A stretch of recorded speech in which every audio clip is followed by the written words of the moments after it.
Olá, meus irmãos, a paz do Senhor Jesus, tudo bem com vocês? Sejam todos bem-vindos ao canal Aprendendo com Maria. Aqui quem está falando é seu irmão Adenilson Garcia. Estamos aqui para mais um vídeo em nosso canal. Amados, nesse vídeo de hoje eu quero aqui iniciar uma série em 3 episódios, trazendo para vocês aqui um documentário falando sobre o aborto. Não vou terminar a frase aqui para não ser penalizado pelo YouTube, mas eu acredito que todos compreenderam aí o que eu quis dizer. Esse documentário aqui, meus amados, é muito importante para nosso conhecimento, tanto em meio à sociedade, como também ao modo cristão, né, ao meio cristão. Muito importante nós termos, né, esse entendimento, esse conhecimento aqui para a nossa vida. E é por esse motivo, então, que eu decidi trazer esse documentário para vocês ficarem atentos, né, por tudo que acontece aí referente a este assunto. E quando falamos, meus irmãos, sobre o aborto, né, nós vemos aqui 3 tipos de grupos relacionados a ele, que é grupo um, os que são contra esse procedimento; grupo 2, os que são a favor desse procedimento; e o grupo 3 são aqueles, né, que preferem dançar conforme a música toca, ou seja, entrar no jogo aí desse procedimento. E nós cristãos, né, como conhecedores da palavra de Deus, do Evangelho de Jesus Cristo, né, nós teoricamente teríamos que ser 100% contra esse procedimento. Mas, infelizmente, não é isso que acontece. Inclusive, nesse documentário que eu vou trazer para vocês aqui, vai estar falando aí sobre uma organização religiosa que se diz a única remanescente aqui na face da Terra, a única organização que vai ser salva em Cristo Jesus, né, que eles estão envolvidos aí no grupo 3, que eles começaram aí dançar aí conforme a música toca, né, ou seja, que eles aí preferiram entrar no jogo desse procedimento, né, do aborto.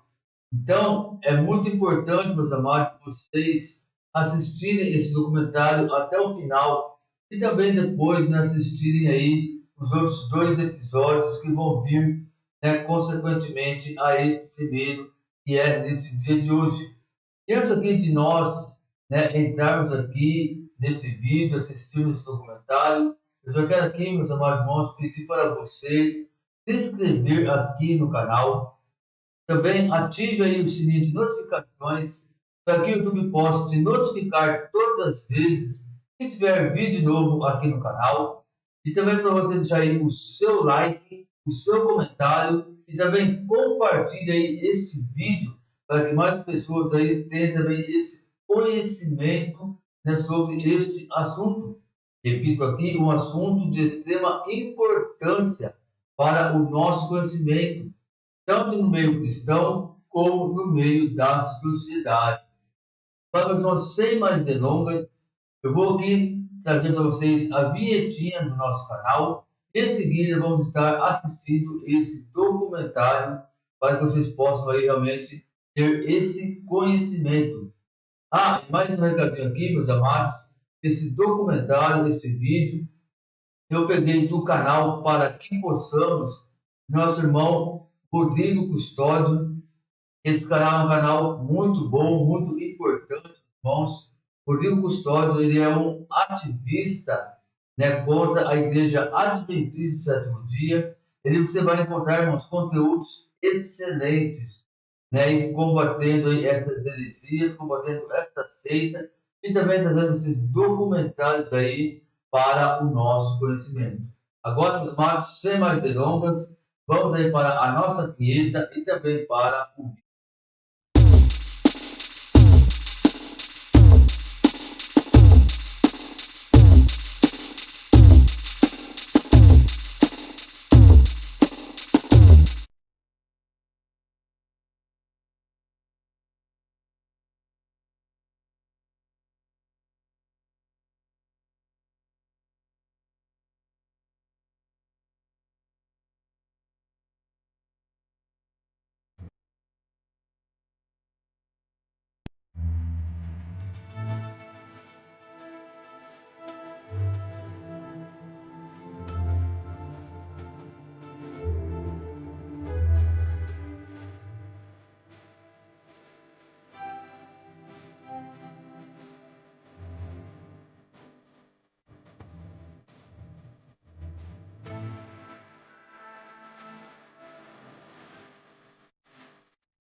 Existem 3 grupos no mundo: aqueles que são favoráveis ao aborto e aqueles que são contra o aborto, mas também aqueles que preferem jogar o jogo do aborto. Dentro do universo das religiões, esse tema é amplamente discutido e a grande maioria das vertentes cristãs defendem que a vida deve ser preservada dentro do contexto do aborto, simplesmente devido ao fato que a vida é concedida por Deus e que Ele, como doador da vida de cada um de nós, seria o único com plenos direitos de retirá-la. O conceito sobre o aborto e qualquer possibilidade de tornar essa prática médica viável começou muito antes do que a maioria das pessoas pensa. Por volta do ano 1827, a comunidade médica chegou a conclusões importantes sobre a reprodução humana, primariamente sobre a fecundação, envolvendo o espermatozoide e o óvulo. Embora os cientistas já tinham uma compreensão de que a reprodução dos mamíferos envolvia alguma forma de óvulo da fêmea e espermatozoide do macho, os mecanismos e as estruturas por trás da concepção humana permaneciam ainda envoltos em mistério. No entanto, essa descoberta levou os cientistas a uma percepção revolucionária. Um óvulo fertilizado por um espermatozoide gera uma vida humana. Eles partiram dessa premissa para considerar a possibilidade também do seu encerramento prematuro, através de técnicas que evoluiriam ao longo das décadas. Na contramão dessa descoberta, emergiu nos Estados Unidos o primeiro movimento em prol do direito à vida e contra o aborto, liderado pelo Dr. Horatio Robinson Storer, sob o nome de A Cruzada dos Médicos contra o Aborto, durante o período que se estendeu de 1850 a 1890. Você percebeu que todos os anos que eu mencionei foram 1827, 1850 e 1890. Em outras palavras, século XIX. Esse período também acompanhou o desenvolvimento do movimento adventista. No entanto, justiça seja feita a todos eles, pois os adventistas fundadores apoiaram essa posição popular que significativamente se opunha à prática comum do aborto. Tiago e Ellen White, J.N. Andrews e o Dr. John H. Kellogg também se opunham ao aborto. Mas como é possível termos certeza de que os fundadores do Adventismo do Sétimo Dia eram contra esse movimento? Para você compreender melhor, precisamos te apresentar um homem chamado George B. Gaynor. Ele era o pastor titular da Igreja Adventista do Sétimo Dia de Pleasant Valley, em Happy Valley, no estado do Oregon. E em agosto de 2013, George B. Gaynor publicou seu artigo The Wisdom of Solomon, ou A Sabedoria de Salomão, ou A Política do Pragmatismo, a decisão sobre o aborto da Conferência Geral de 1970 a 1971, na internet. Ele já havia apresentado muito tempo antes e em detalhes tudo sobre as políticas adventistas de aborto em 1988, na Conferência sobre o Aborto da Universidade de Loma Linda. Esta conferência foi o prelúdio do Comitê da Visão Cristã sobre a Vida Humana, que começou a reunir-se em 1989 e que acabou produzindo as diretrizes oficiais para o aborto que foram adotadas em outubro de 1992. Portanto, além de um conhecedor e pesquisador sobre o tema, George B. Gaynor se tornou uma autoridade vocalizando e expondo o que a maioria dos adventistas não gostariam de saber. Esse documentário só foi possível devido ao intenso trabalho de pesquisa de diversas pessoas, incluindo o principal responsável, George B. Gaynor, a apresentação expositiva também de Colleen Tinker, editora da revista Proclamation, com o suporte de seu marido, Richard, diretor da Former Adventist Fellowship na Igreja Trinity em Redlands, na Califórnia. Temos também a ajuda e o suporte de Wagner Olmos, do canal Remanescente, que acredita que devemos compartilhar com transparência a história do Adventismo, incluindo outros que atuam nos bastidores da organização adventista e que, infelizmente, por questões de segurança do trabalho, não podem ser mencionados, e que apoiam os documentários do canal para que possamos, com informações e documentos extremamente valiosos. A todos vocês, nosso muito obrigado. E a você que está assistindo este vídeo, obrigado pelo seu tempo. Prepare-se para embarcar numa jornada bem difícil, obscura, mas que irá te ajudar a entender o Adventismo depois da sala de emergência.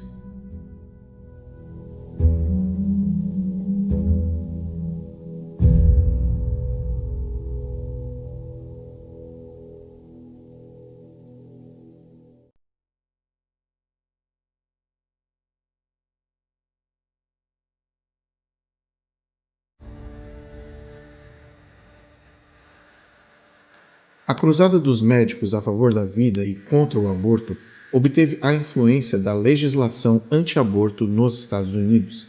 E uma vez que essas leis entraram em vigor e o debate público sobre o aborto esfriou no país inteiro, afinal eram os médicos que estavam a favor dos bebês, Gaynor destaca que nas décadas seguintes um silêncio tomou conta dos Estados Unidos e cristãos e a sociedade em geral mantiveram uma posição consistente baseada na proteção da vida contra o aborto. Entretanto, nos anos de 1960, surgiu um forte movimento pró-aborto nos Estados Unidos. Muitos cristãos, bem como o público em geral, passaram a argumentar que a qualidade de vida da mãe e da família era mais importante que a vida do feto. Esse movimento para revogar a legislação anti-aborto do século XIX culminou na histórica decisão Roe vs. Wade em 1973, que legalizou o aborto nos Estados Unidos em absolutamente todos os estados. Enquanto isso, os serviços de saúde adventistas começaram a lidar com esse problema também já em 1970, muito antes da aprovação do aborto em nível nacional. Em janeiro daquele ano, o estado do Havaí revogou sua lei anti-aborto e o Hospital Adventista Castle Memorial, de repente, se viu diante de uma crise gigantesca. Havia 2 hospitais públicos em Oahu que atendiam casos de emergência e maternidade, incluindo obstetrícia. Um era exclusivamente um hospital de obstetrícia e ginecologia, e Castle Valley era a única unidade geral que aceitava casos de maternidade. Antes da mudança da lei estadual no Havaí, o Castle Memorial realizava abortos apenas terapêuticos, ou seja, a interrupção da gravidez em casos de risco extremo para a vida da mãe, estupro, incesto ou ansiedade mental extrema na mãe.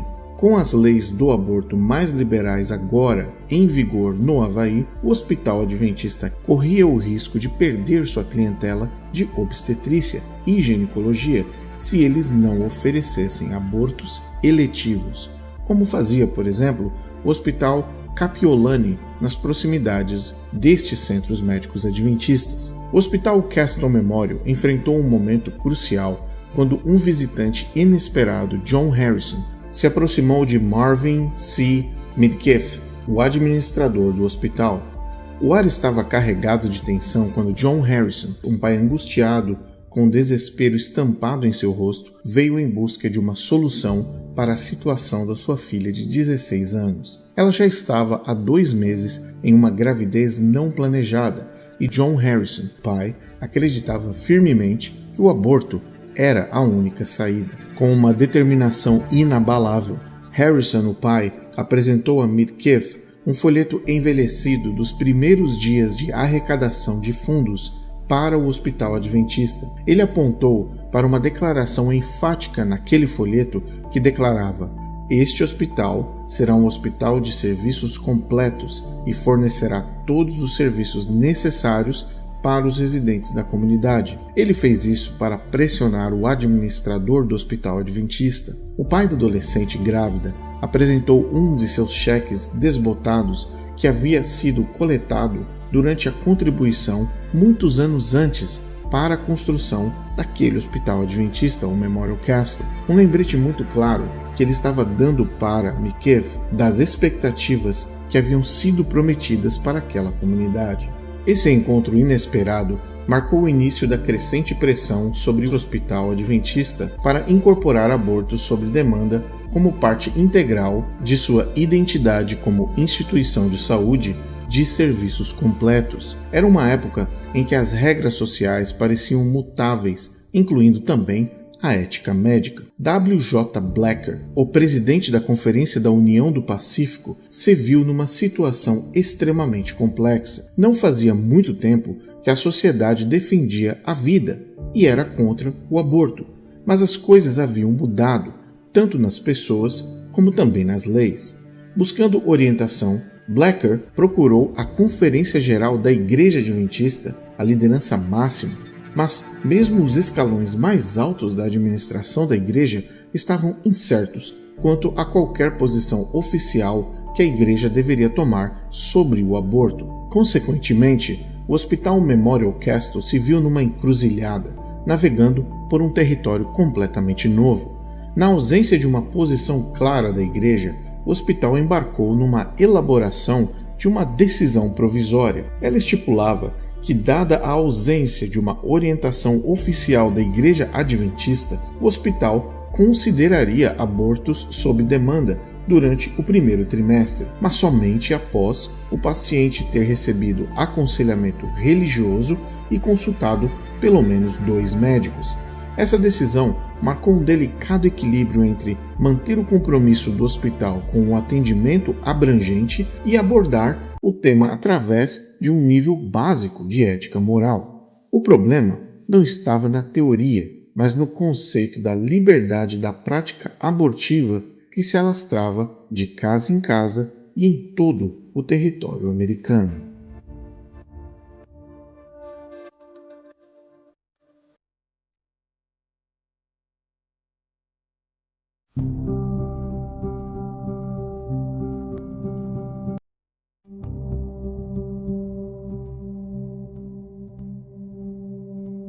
Em março de 1970, no mesmo ano em que o aborto se tornou uma prática legal no estado do Havaí, os líderes da Conferência Geral dos Adventistas do Sétimo Dia se reuniram para discutir a questão. E foi a partir dessa reunião que as coisas começaram a ficar ainda mais complexas. Este é Neil Wilson. Na época, ele era o presidente da divisão norte-americana das igrejas adventistas. Neil Wilson fez uma declaração no dia 17 de março que foi divulgada pelo Serviço de Notícias Religiosas. Ele foi citado dizendo: "Não nos sentimos com a responsabilidade de promover leis para legalizar o aborto, nem nos oporíamos a elas. Embora estejamos em cima do muro, os adventistas do sétimo dia tendem a ser a favor do aborto ao invés de sermos contra, porque percebemos que estamos diante de grandes problemas de fome e superpopulação. Não nos opomos ao planejamento familiar e a esforços apropriados para controlar a população." É claro que essa declaração não caiu nada bem, ainda mais vindo de um presidente de uma divisão adventista inteira.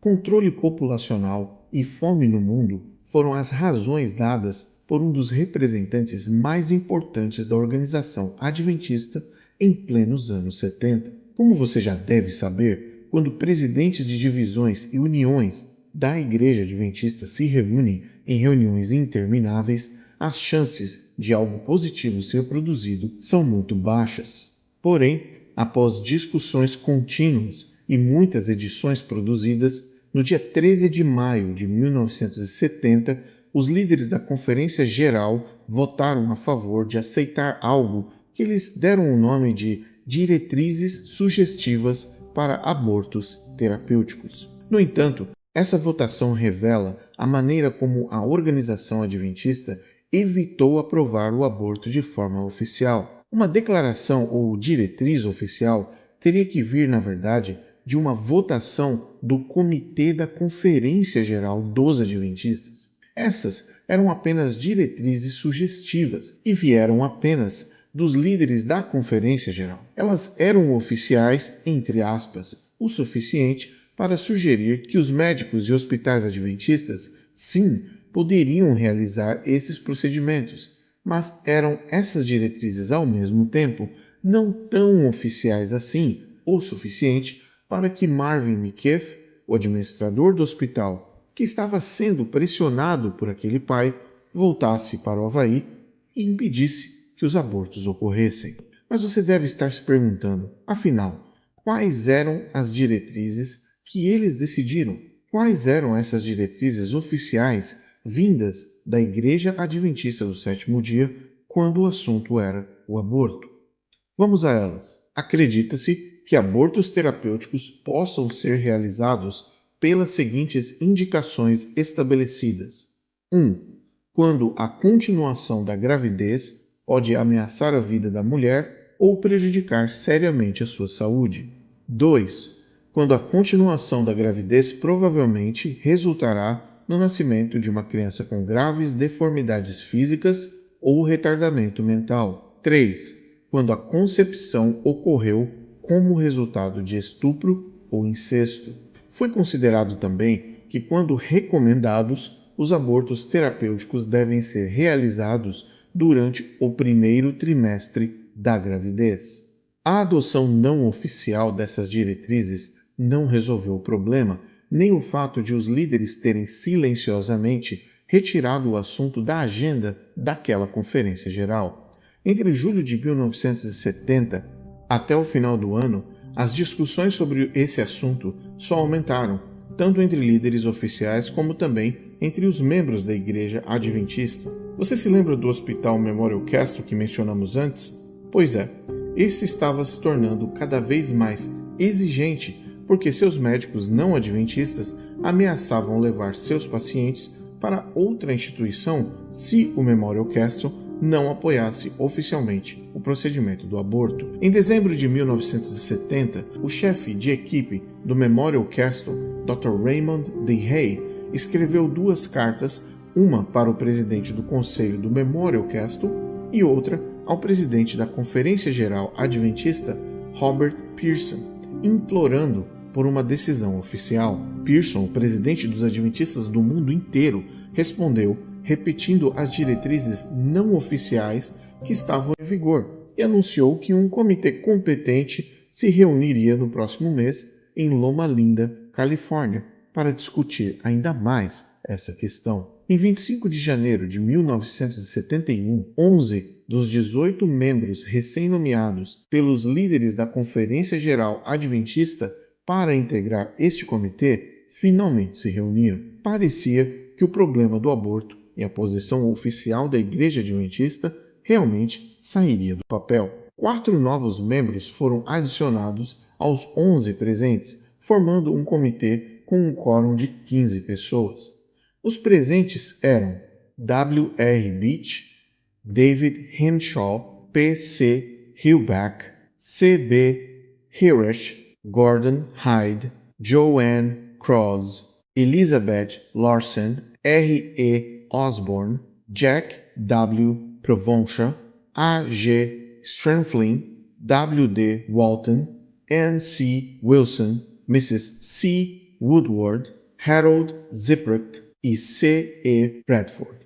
O presidente da Conferência Geral, Robert Pearson, estava ausente, mas havia manifestado seu apoio às diretrizes existentes apenas 20 dias antes. W. R. Beach e Harold Zipprecht, chefe do Departamento de Obstetrícia e Ginecologia da Universidade de Loma Linda, e Jack Provonsha apresentaram seus documentos. Beach revisou o trabalho realizado no ano anterior pelo Comitê do Aborto e concluiu que as circunstâncias em evolução, especialmente no Havaí e Nova York, exigiam uma declaração atualizada. Zipprecht discutiu a complexidade da situação do aborto e Provonsha defendeu sempre tentar salvar tanto a vida da mãe quanto a vida do filho.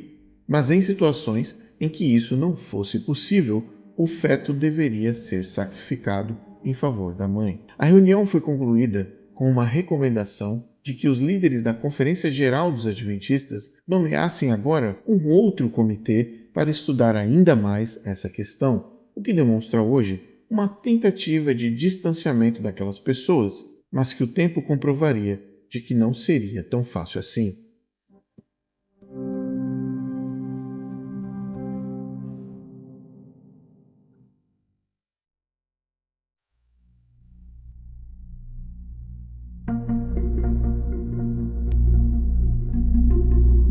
Quando janeiro de 1971 chegou, o clima na Conferência Geral estava muito ruim.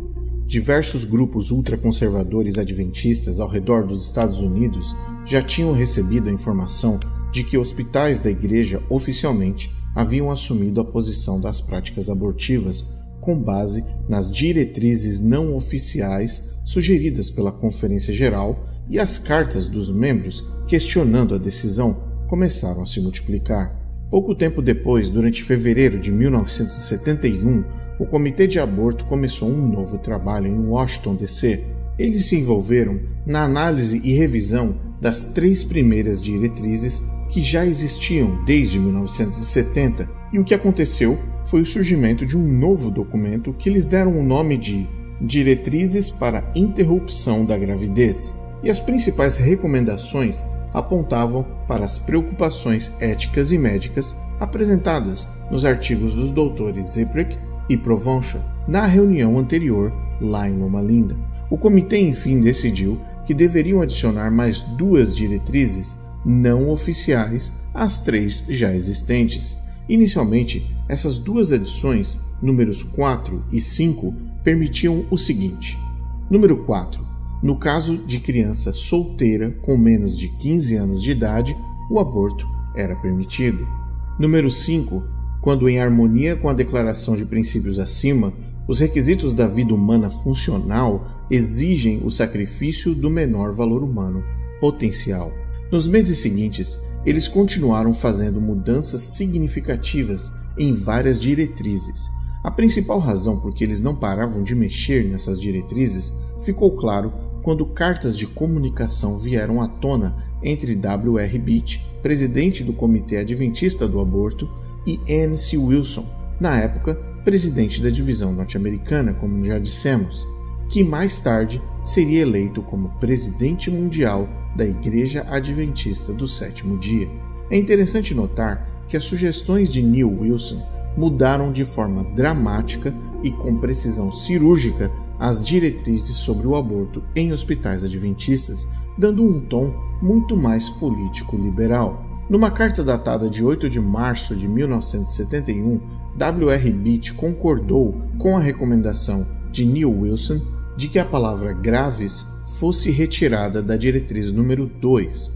Assim, o aborto seria permitido não apenas em casos com risco de resultar no nascimento de uma criança com graves deformidades físicas ou retardo mental, mas seria permitido em quaisquer casos de possíveis deformidades ou retardo. Após essa troca de cartas entre Beach e Wilson, o comitê fez mais 2 mudanças bem significativas nas diretrizes emergentes. A palavra seriamente foi eliminada da diretriz número 1, permitindo o aborto não só de uma gravidez que ameaçasse prejudicar seriamente, mas apenas prejudicar a vida da mãe. A segunda e mais abrangente mudança ocorreu na diretriz número 5, que foi reescrita para quando por alguma razão os requisitos da vida humana funcional exigem o sacrifício do menor valor humano potencial, o aborto é permitido. O acréscimo das palavras por alguma razão abriu a porta para que o aborto fosse realizado por qualquer motivo. Assim, uma mulher que sentisse que a sua gravidez pudesse interferir na sua capacidade de, por exemplo, terminar seu ano escolar ou faculdade, manter o seu emprego ou, de qualquer forma, viver a vida que ela desejava, a Igreja Adventista, a partir daquele momento, considerava estas razões suficientes para justificar o aborto. O comitê finalmente apresentou essa nova declaração a todos os oficiais em março de 1971, mas ainda assim eles não tomaram nenhuma decisão oficial, mesmo com a crescente pressão da Conferência da União do Pacífico, que esperava ter algo definitivo e oficial para dar aos hospitais. O presidente do Comitê Adventista do Aborto, W.R. Beach, demorou para agir. No entanto, em 10 de agosto de 1971, C.E. Bradford, secretário do agora renomeado Comitê sobre a Interrupção da Gravidez, divulgou uma declaração que identificava as diretrizes adventistas agora atualizadas. conforme a opinião de um comitê representativo de teólogos, médicos, professores, enfermeiros, psiquiatras, leigos, etc., que se reuniram em Loma Linda, na Califórnia, em 25 de janeiro de 1971, e com o entendimento de que essas diretrizes e relatório devem ser usados como conselho para denominações e instituições médicas. Essa declaração aparentemente revelou um novo foco. O documento que o Comitê Adventista criou, na verdade, não era uma política geral da Igreja sobre o aborto. Foi considerada uma política para apenas os hospitais adventistas. Na verdade, essa nova declaração foi chamada formalmente de Recomendações às Instituições Médicas Adventistas do Sétimo Dia. O foco desse documento era apenas e especificamente para instituições e não para os membros em geral. Mas Bradford também revelou que a organização adventista não era realmente proprietária da declaração como um documento de posição oficial. Esse tipo de argumentação é muito comum na Igreja Adventista, pelo medo constante em perder apoio dos membros, que são, na verdade, aqueles que sustentam a organização adventista com 10% do salário e doações esporádicas. Criar um clima de pânico moral nos membros era tudo que a Igreja Adventista não queria. Esse tipo de linguagem era uma tentativa dos líderes em separar o ato do aborto dentro dos hospitais adventistas das mentes questionantes dos membros adventistas daquela época. Bradford disse em sua carta de apresentação: "Eu suponho que você diria que este documento é quase oficial, mas sem o aval completo dos irmãos." Então você deve estar se questionando, no final, quais eram essas diretrizes para a interrupção da gravidez de 1971, produzida pela Igreja Adventista. Vamos então a elas. Número 1.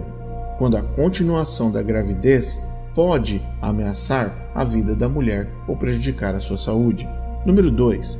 Quando é provável que a continuação da gravidez resulte no nascimento de uma criança com deformidades físicas ou retardo mental. 3. Quando a concepção ocorre como um resultado de estupro ou incesto. 4. Quando o caso envolver filha solteira menor de 15 anos. E 5. Quando, por alguma razão, as exigências da vida humana funcional exigem o sacrifício do menor valor humano potencial. Como um comentário final, foi mantida a perspectiva de que as indicadas interrupções da gravidez ou o aborto devem ser realizadas o mais breve possível, de preferência durante o primeiro trimestre de gravidez. Depois de mais de um ano de reuniões, cartas, comitês e discussões, a organização adventista ainda não tinha uma política oficial de aborto votada pelos delegados e membros da Igreja Adventista que poderiam ser compartilhadas com qualquer membro e pastor. Eles tinham um novo conjunto de diretrizes que eram muito mais liberais do que antes, diretrizes que o mais alto nível de administradores e profissionais da Igreja Adventista ajudaram a criar. Na verdade, esse novo conjunto de diretrizes seria agora usado pelos hospitais adventistas para determinar a sua própria política de aborto, cada um da forma como quisesse. Mas a Igreja Adventista do Sétimo Dia não poderia chamar de oficial, o que automaticamente daria a eles total liberdade de negar a membros reclamantes de que essa política, na verdade, não pertencia à Igreja como organização, mas sim era fruto de um comitê. Geralmente, o membro adventista aceita qualquer tipo de explicação que venha com o logo da Igreja Adventista num papel timbrado, e não seria complicado construir um distanciamento sempre que fosse necessário. A não oficialidade dessas diretrizes era muito ruim para os hospitais, mas era excelente para o controle cognitivo dos membros leigos. O Hospital Memorial Castle, entretanto, finalmente tinha tudo o que precisava.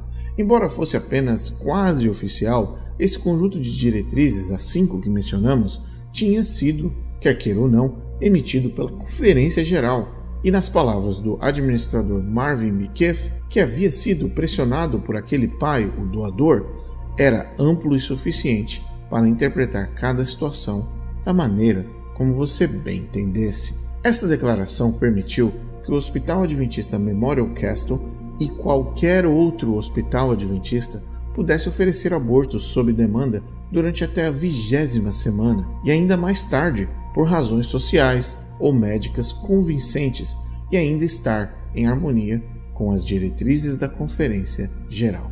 O que mais impressiona é que esta política interna permissiva, com as 5 diretrizes adventistas sobre o aborto, aconteceu 2 anos antes da decisão oficial do STF dos Estados Unidos sobre o caso Roe vs. Wade, que tornou o aborto oficialmente legal somente em 1973. No entanto, como você percebeu, a Igreja Adventista do Sétimo Dia foi a organização cristã que deu os primeiros passos na direção do aborto muito antes do aborto sequer ser oficialmente legalizado em todos os Estados Unidos.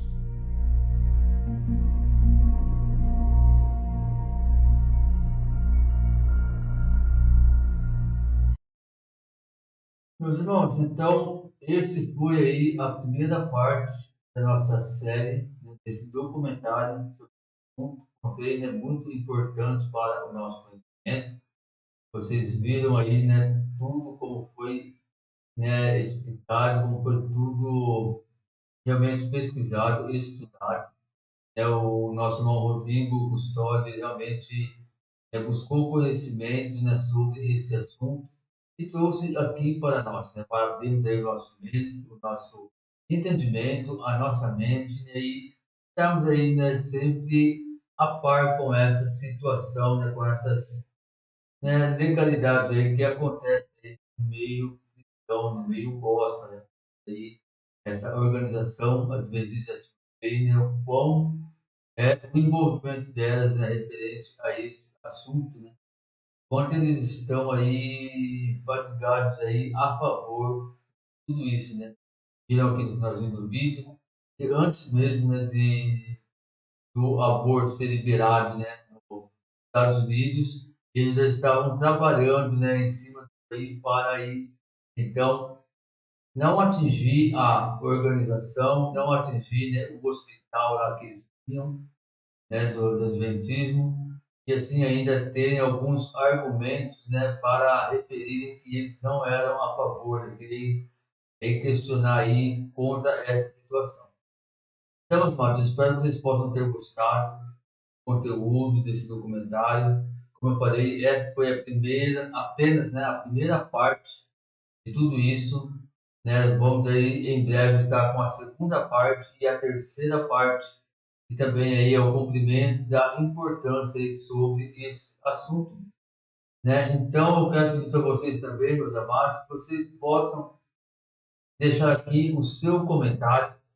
Comenta aí sobre este assunto, comenta aí, né, qual é a sua opinião referente a esse envolvimento, né, do adventismo, né, nesse procedimento aí, com respeito a todos, né, aqui do canal, seguindo aí as diretrizes do canal, da plataforma, o seu comentário, tá bom? E também, lembrando que não se esqueçam ainda de se inscrever, né, se inscreva aí, também ative o sininho de notificações, aí também deixe o seu like, comentário, compartilhe para mais pessoas também aí chegarem a esse conhecimento.